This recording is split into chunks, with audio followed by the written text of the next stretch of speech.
com.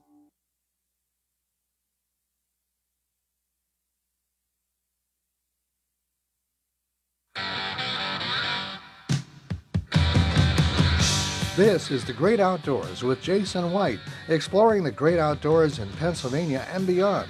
Brought to you by the Mariana Outdoorsmen Association and by Wild Acres Farm, Fishery, and Regulated Hunting Grounds. Now, The Great Outdoors with Jason White. Hello, friends. I'm Jason White. Welcome to The Great Outdoors. Happy to have you today. We are going to be diving into some interesting discussions about some upcoming seminars with the Pennsylvania Game Commission regarding crop damage, ag tags, DMAP certified hunter program, and also some updates on Chapter 105 permitting reform regarding permitting modernization and reforms, following up on past episodes that we've had and updates regarding that specific not only legislative issue, but something that is extremely impactful to folks in the agricultural industry and for pretty much every sector of life here in the Commonwealth. So I'm excited to give you some updates on that as well. Before I do, special thanks to our sponsors, the Mariana Outdoorsmen Association. You can currently join today at the MOA with MarianaOutdoors.com. Again, you can go to MarianaOutdoors.com. 30% discount now through the remainder of the summer. We'll start our early bird special starting in September. So if you're not a member over the summer, we still run a different package starting at that particular time. Again, MarianaOutdoors.com. 1,000-yard rifle range, multiple pistol ranges, 2.5 miles of private trophy trout fishing. Got some exciting things actually happening there. Doing a lot of habitat work this year, which is for another episode. Additionally, we have 400 acres of upland bird hunting, and we've done a lot of habitat work there as well. So I'm excited about all the great things we have ongoing. Fields will open back up June 1st for people to start, how do I want to say this? Stretching the legs and keeping the pets in shape over the summer. But happy to have everybody. Again, MarianaOutdoors.com, 724-579-0924. Wild Acres Farm, Fishery, and Regulated Hunting Grounds. Whether you're looking to have a corporate event, if you're looking for a weekend getaway, if you're looking to have a wedding, if you're looking to book any type of hunts, whether that be upland bird hunts, whether that be deer, whether that be turkey, we can certainly accommodate. Cast and blast, or blast and cast packages, however you want to say it, are available. If you want to come and do any of these activities, all wildlife is free ranging, operated by 10 Mile Creek Outfitters. So not all activities are at Wild Acres, just to be clear. You can get more information at 10mileco.org. Again, corporate events, weekend getaways, hunting and fishing trips, we are certainly happy to accommodate. Oh, and before I forget to mention, sometime in July, flowers will be in full bloom. If you want to come flower picking, we're happy to accommodate. We're going to have sunflower fields this year. Got a lot planted. Thank goodness we're getting some nice rains here even into May. I know the past 2 prior years, it was really bad. So really thankful that we're getting some rains here to really get stuff growing. Again, 10mileco.org, or you can give me a call, 724-579-0924, and I'd be happy to, answer any questions you have or help book a trip. I wanted to, again, highlight some upcoming events for the Pennsylvania Farm Bureau. First and foremost, there is going to be a wildlife reception. It is hosted by the Pennsylvania Farm Bureau Wildlife and Fisheries Committee. It'll be at the Trailside Landing Event Center, which is located at 235 North 1st Street, Connellsville, Pennsylvania, 15425. Again, Trailside Landing Event Center, Wednesday, May 28th, 6 to 8 p.m., 235 North 1st Street, Connellsville, PA. Again, that is Wednesday, May 28th, so that is next week, 6 to 8 p.m. It is a free event. I want to reiterate, this is a free event. Again, it's Wednesday, May the 28th, 6 to 8 p.m., free admission. Please RSVP by calling me personally, 724-579-0924, or you can shoot me an email at moa.jasonwhite@gmail.com. Again, I want to say this again. This is an event hosted by the Pennsylvania Farm Bureau Wildlife and Fisheries Committee. It is at Trailside Landing Event Center in Connellsville, PA, Wednesday, May the 28th, 6 to 8 p.m. So if you are interested in any capacity to learn about any crop damage issues, if you're looking to network with folks in the Game Commission, if you're looking to obviously get more information about Pennsylvania Farm Bureau, we'd love to have you. You got to RSVP. That's the only request. Again, call me, 724-579-0924, or you can shoot me an email at moa.jasonwhite@gmail.com. Happy to have everybody. I think that's going to be a great networking opportunity. But again, please reach out to us, and happy to accommodate. The following day, Thursday, May 29th, I'm really excited about this. There are going to be 2 sessions. Session 1 will be from 8 a.m. to 10 a.m. Session 2, 6 to 8 p.m. We're at Rostraver Fire Hall.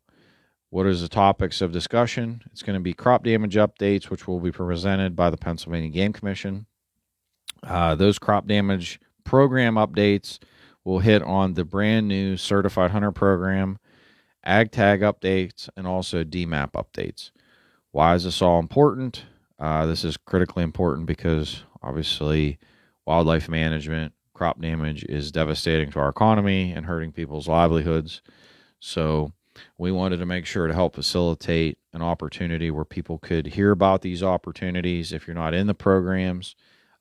Even if you're a hunter and you're looking to access more property to hunt, this is a fantastic opportunity for you to come and get information. Again, I want to reiterate, Thursday, May 29th, it'll be at the Rostraver Fire Hall. The address to the fire hall is 1100 Fales Church Road, Vernon, Pennsylvania, 15012. That is Thursday, May 29th. There is a morning session from 8 a.m. to 8 to 10 a.m. and an evening session from 6 to 8 p.m. Again, RSVP, call me, 724-579-0924. Shoot me an email, moa.jasonwhite@gmail.com. I'm going to hit this one more time because this is a very, very important. Rostraver Fire Hall, Thursday, May 29th. You can either do a morning session from 8 to 10 or an evening session from 6 to 8. Again, this is a free event. Rostraver Fire Hall is at 1100 Fales Church Road, Vernon, PA, 15012. RSVP, give me a call, 724-579-0924. Email, moa.jasonwhite@gmail.com. I'm really excited about both of these. Actually, I guess there's 3 events if you really consider it. The wildlife reception, the evening of the 28th, and then the 2 sessions on the 29th. Really thankful to the Pennsylvania Game Commission for being open-minded and for implementing regulatory reforms to help better manage wildlife, and I would say even more importantly to address the economic turmoil that the wildlife has caused folks with such severe amounts of crop damage. So I'm really excited to see everybody. I hope everybody will register for at least one of the 3. All 3 are free, and we would love to have you. So again, call me, 724-579-0924 for either the evening of the 28th or the 2 seminars on the 29th, or shoot me an email at moa.jasonwhite@gmail.com. All right, I'm going to switch gears. Chapter 105, General Permitting. This has been a hot button that I've talked about a lot. It is certainly an astronomically impactful issue. It impacts so many different people, so many sectors of life, whether you're talking agriculture. Basic of examples there would be just a cattle crossing, tractor crossing. your gravel road crossings, so on and so forth, culvert pipes, stream bank stabilization, habitat improvement, fish habitat improvement, I guess I should say, utility crossings. The list kind of goes on and on. It's a wide variety, but I've talked about this a lot. Pennsylvania Farm Bureau had established policy specifically on this issue. We've had panels partnering with different organizations from Americans for Prosperity.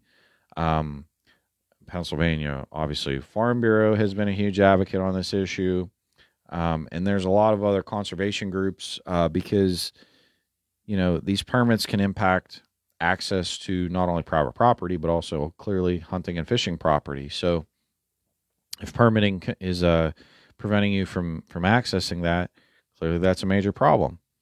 Well, I'm really pleased to announce that Representative Charity Krupa out of Fayette County has published a memo, and that memo goes into detail regarding permitting reform. And I actually have seen a draft of the bill that's going to come out. There's no bill number, but I kind of wanted to reiterate not only why this is so astronomically important, but where this will be an amendment to existing law, what's it under. So if you're interested about this at all, Section 1, Article 1 of the Act of June 22nd of 1937, which was amended in 1987, known as the Clean Streams Act, is where this amendment shall take place. And I'm going to give you kind of some gists, bullet points of what's in it. It's listed as Section 9, Permitting, Modernization, and Reform.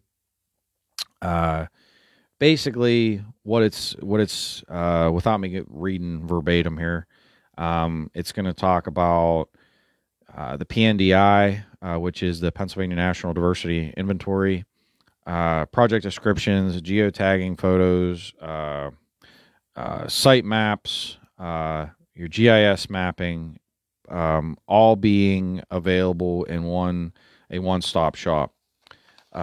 Payment location, provisions for submission, so that way when you hit submit, you get full copies emailed back to you of everything. That currently doesn't happen. And ultimately, the whole design and concept here is that instead of a permit application, it will be classified as a notice of intent. And I've talked about this before, but just to reiterate the whole concept of notice of intent. Notice of intent is by the Pennsylvania State Constitution, the Commonwealth must review and approve permits that are going to impact streams and waterways. The way that this is set up is that there is going to be drawings, plans, conceptual ideas that will be reviewed and will be pre-approved and signed off by the DEP.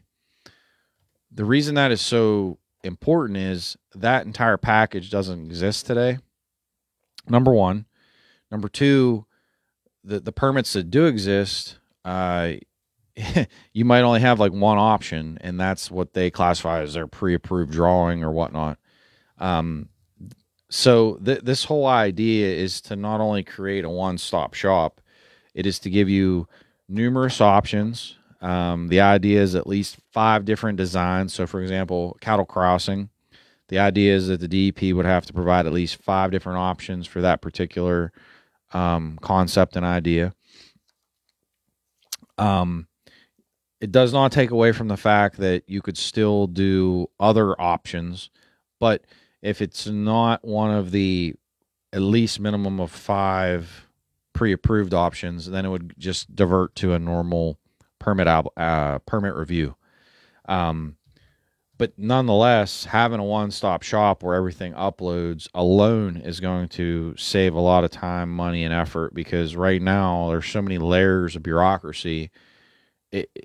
I've been dealing with one right now, a GP1, which is fish habitat improvement. It's taken me now, geez, I think I started in February. I might have submitted like the first week of March. I still don't have the permit approval. I'm in the middle of May.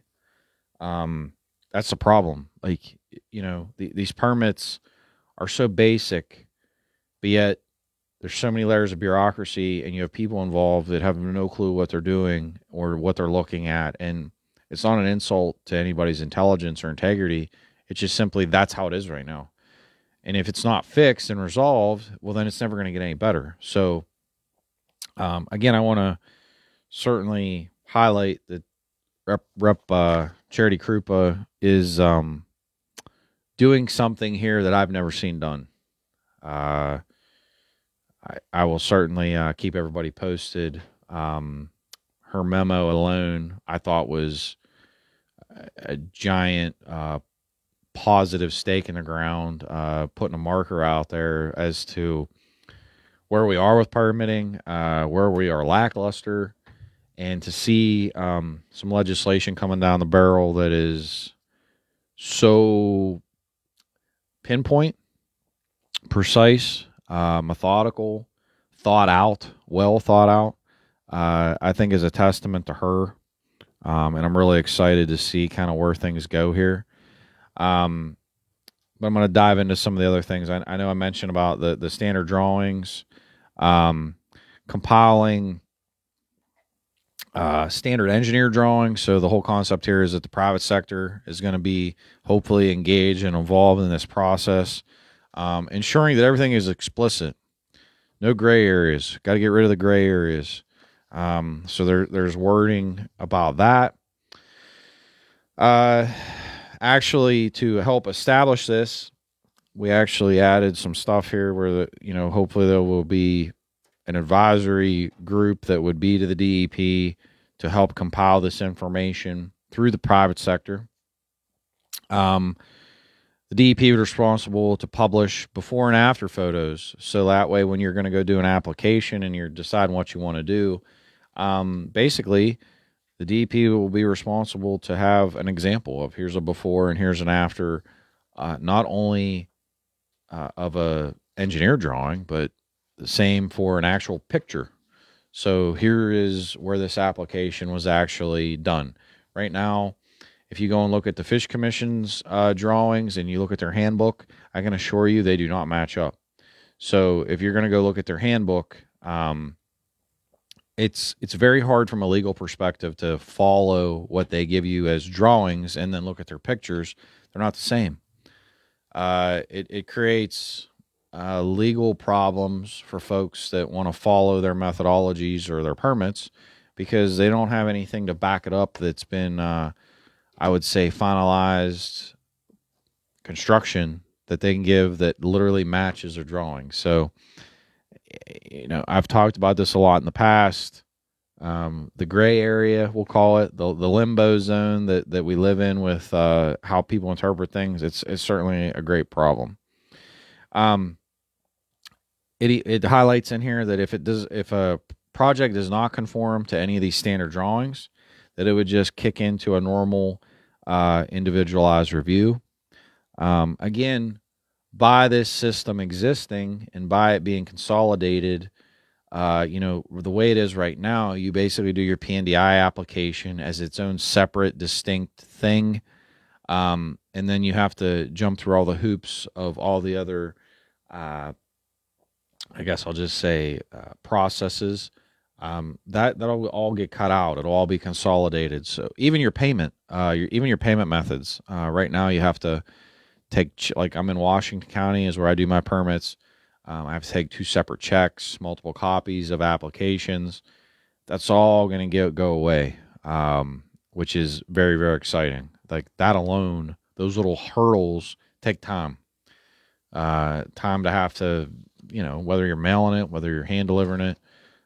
It's extra other layers for the permitting process that do not need to exist.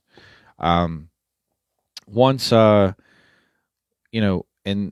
there's timelines in here about the effectiveness, about this having to go into effect within 12 months.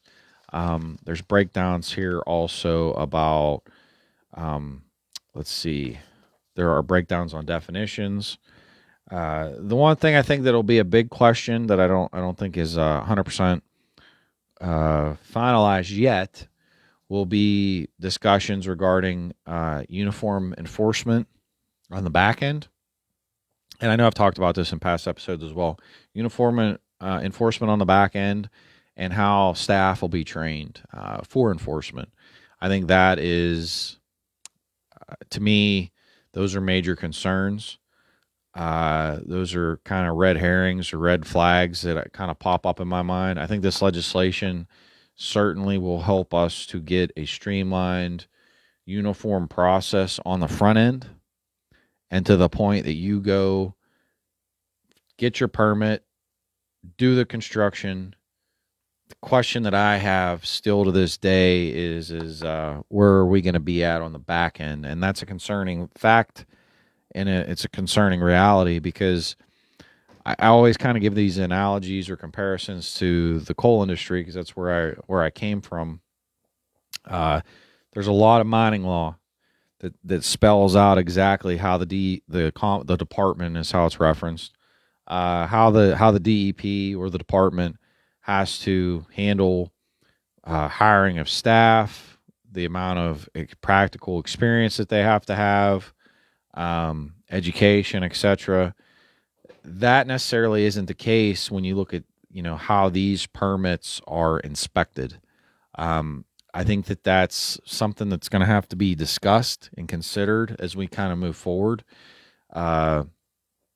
Because at the end of the day, if folks are looking at things and inspecting things and they're not either qualified and or trained properly, then it creates financial burdens, it creates gray area, it creates just problems. It is the whole, how do I want to say this? It is literally the epitome of bureaucracy and red tape that we all talk about.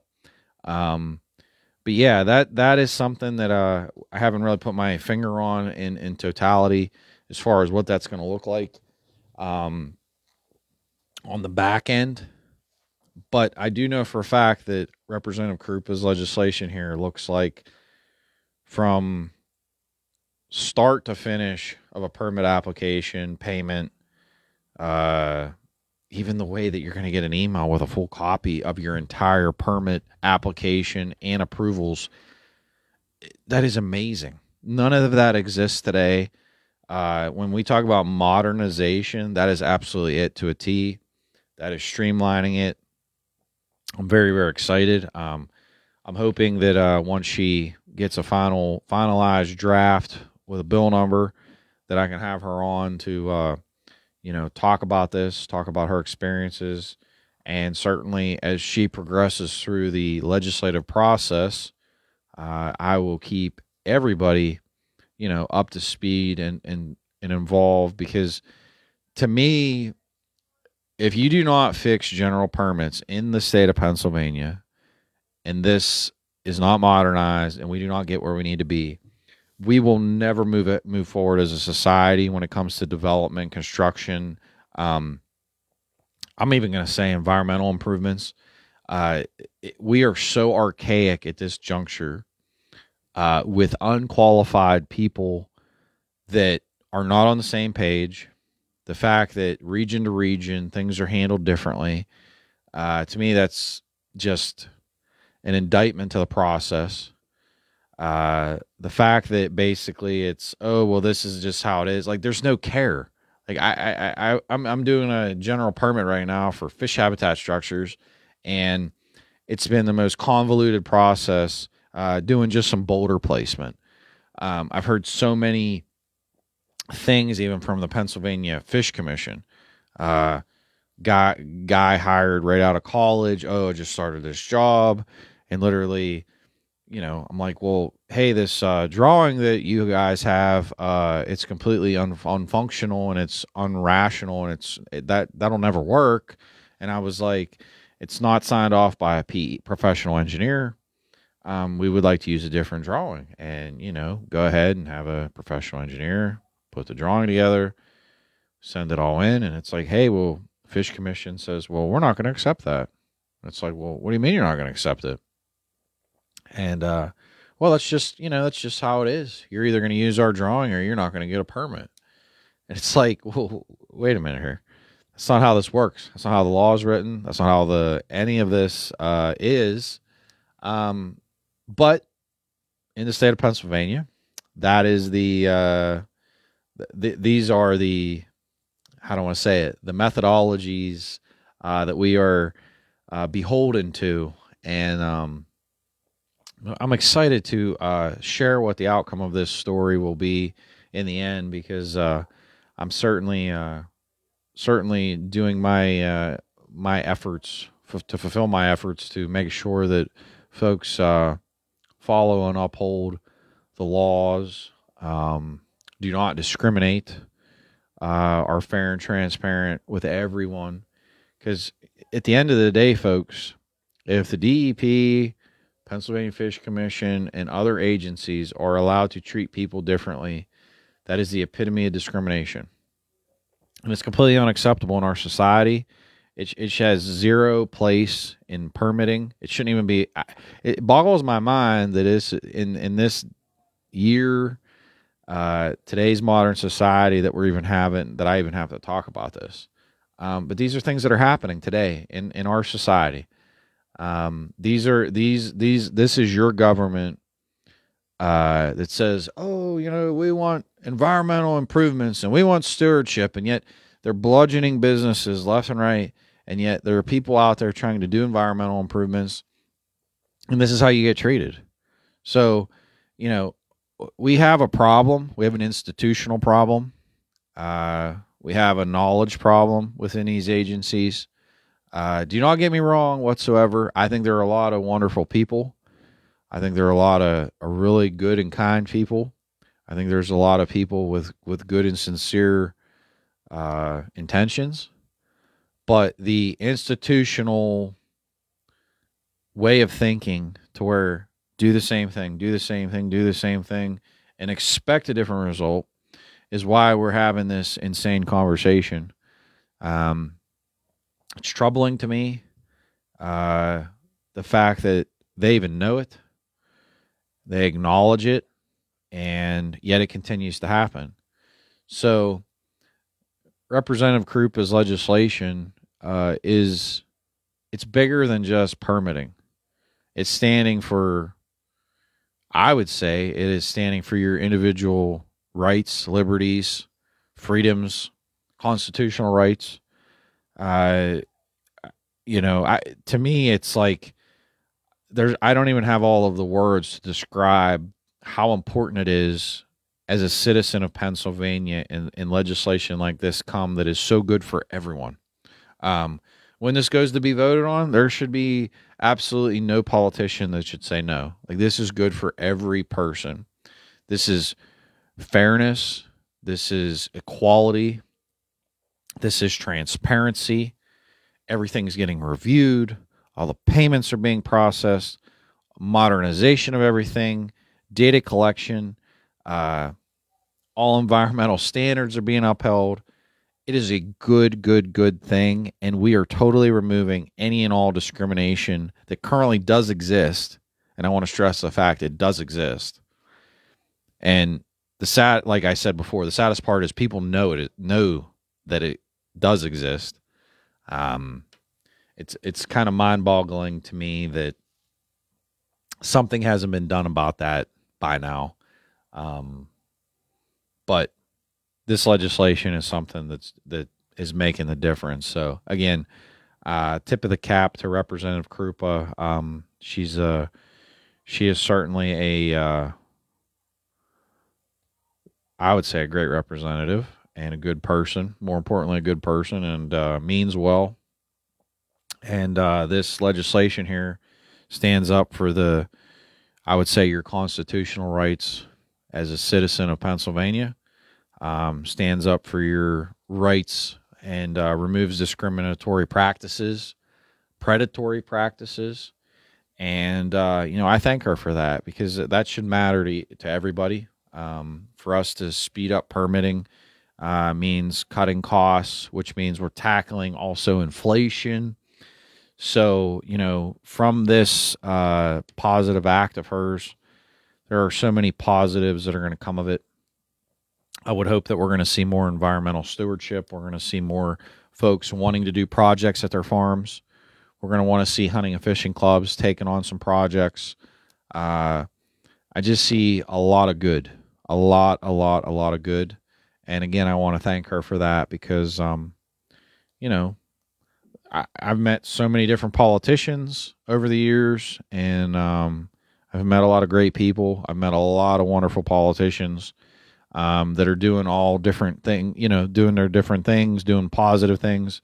But this particular issue, to see this coming down the barrel to champion addressing the issues that are associated with general permitting reform, I applaud her, because I looking beyond this, yes, backside, of inspections, then of approved projects. How is that going to be handled? How are we going to equally enforce? That's going to be something that's going to come up. And there's going to be a lot of other issues with permitting. The way a lot of other things are handled. Holy smokes! I know I've talked to some folks just dealing with the sanitation side of things, dealing with septic tanks, holding tanks, so on and so forth, leach beds. I think that's something for the future that's going to have to be nipped in the rear, because that isn't also one of those convoluted, jaded, very difficult processes. But see, this whole system, the entire idea of having a database with updated mapping where you could go on, this is kind of like the hub of the wheel, is how I see it. If this is done and done properly, it then allows you to then hub off of it or do spokes for other types of permits. So that is why this is so critically important.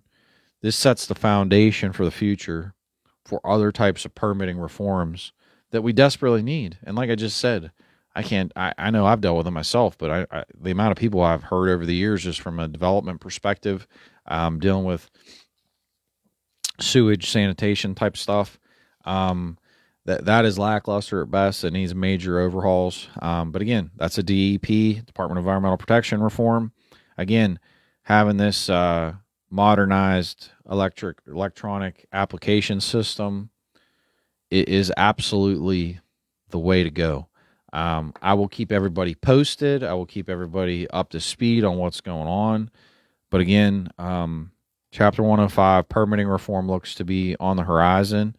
And, I thank Representative Charity Krupa out of Fayette County for her positive efforts and her willingness to, I would say, forge positive change. I want to circle back again to these upcoming Farm Bureau events, because they're also critically important. Wednesday, May 28th, Trailside Landing Event Center. There will be a wildlife reception hosted by Pennsylvania Farm Bureau, Wildlife and Fisheries Committee. This is a free event. I want to repeat, free event. It'll be at Trailside Landing Center, Event Center, Connellsville, Pennsylvania. You can RSVP by giving me a call, 724-579-0924, or you can shoot me an email at moa.jasonwhite@gmail.com. Once again, there will be a wildlife reception Wednesday, May the 28th, 6 to 8 p.m. It's at the Trailside Landing Event Center in Connellsville, Pennsylvania. You can shoot me an email at moa.jasonwhite@gmail.com. And you can also call me at 724-579-0924. Crop damage program update presented by Pennsylvania Farm Bureau, hosted by PA Farm Bureau and presented by the Pennsylvania Game Commission. It'll be held next Thursday, which is Thursday, May the 29th. It'll be at Rostraver Fire Hall. It'll be at 1100 Fells Church Road, Belle, Vernon, Pennsylvania, 15012. The details for this, there's a morning session and then there's an evening session. The morning session is from 8 a.m. until 10 a.m. The evening session is from 6 to 8 p.m. You can RSVP.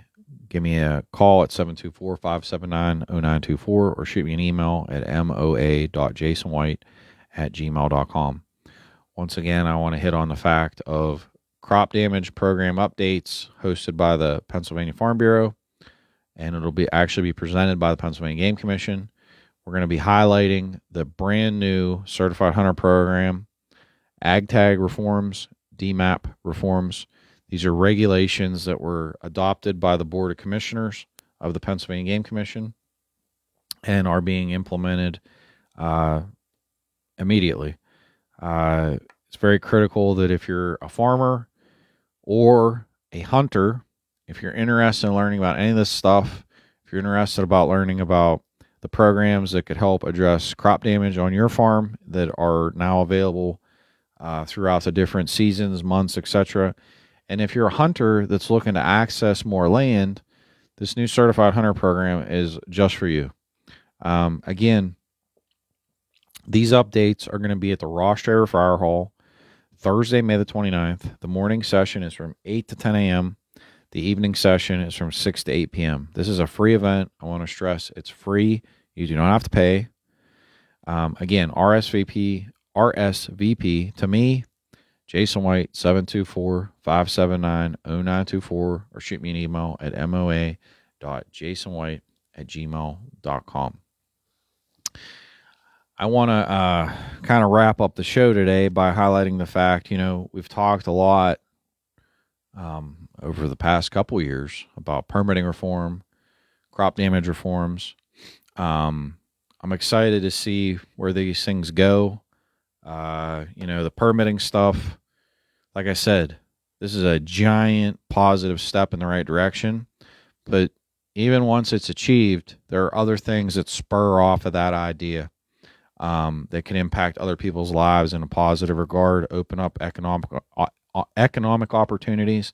And I want to stress the fact that there is absolutely nothing that I would ever advocate for or say that is of any detriment to the environment. Everything we're doing is a plus, is a positive, highlighting the fact that we want to see more work done, but we got to cut the red tape. I know that is a cookie cutter way to say it, but the red tape and the bureaucracy is killing not only Pennsylvania and our economy, it is killing even environmental stewardship. So again, I want to thank Representative Charity Krupa for all she's doing. I'm really excited to see the finalized bill. Once we have it, certainly I look forward to hopefully having her on here to talk about it and highlight it. And I hope all of you out there, once she does publish it, can reach out to the different representatives across the state and ask for support, co-sponsor the bill. And each and every one of you can pick up the phone and call different representatives, senators across the entire state and ask them to support. But it's coming out of Fayette County, Pennsylvania, and that's something to be proud of. And it's, I would ask personally that each and every one of you be supportive of Charity and help her however possible, because at the end of the day, this is good for each and every person in the state of Pennsylvania. The crop damage stuff, I could talk for days about this, but what I want to highlight is Pennsylvania Farm Bureau has built and forged tremendous relationships over the years now with the Pennsylvania Game Commission, and you're seeing some of the fruits of that labor. I'm really proud of our efforts. I'm really excited to see, where we go from here. I ask everybody, if you have a suggestion, a thought, an idea, an opinion of how wildlife can be better managed, please let us know. Our door's open with the Pennsylvania Farm Bureau. If you're not a member, we'd love to have you. But this is about having open dialogues and conversations. It's the willingness to acknowledge problems and identify solutions. And, Pennsylvania Farm Bureau, we establish policies that the organization helps push. Some of our thoughts, ideas, policies, obviously, the Certified Hunter Program, reforms to the Ag Tag Program, reforms to the Deer Management Assistance Program were all things that we've been pushing. And I want to stress the fact we're far from over. These are positive steps in the right direction. We have a long way to go. Realistically, we have different things that I would like to see done. Obviously yesterday, but as the saying goes, Rome wasn't built in a day. We got to be methodical. We've got to be meticulous. We got to keep forging ahead. And I'm just kind of excited to see where we are come January, because come next January, the Board of Commissioners will vote again, basically on changes for the upcoming calendar year. And that is when, I would say you're going to see the next wave of change, or the next wave of impacts. So excited that each and every one of you are welcome to attend any of the upcoming events, whether that's the 28th of May or the 29th of May. Our door is open. Happy to have you. Happy to hear from you. Again, if you're interested in any of these events, or you'd love to give your input, please give me a call, 724-579-0924. Special thanks to the Mariana Outdoorsman Association. Join the MOA today, MarianaOutdoors.com. Wild Acres Farm Fishery and Regulated Hunting Grounds, managed by 10 Mile Creek Outfitters, 10milesco.org. Give me a call again, 724-579-0924. I'm Jason White. This has been The Great Outdoors. Have a blessed week. And this is WMBS Uniontown at 11 o'clock. I'm Steve Kathan. Furious work on Capitol Hill as House Republicans make adjustments and scramble for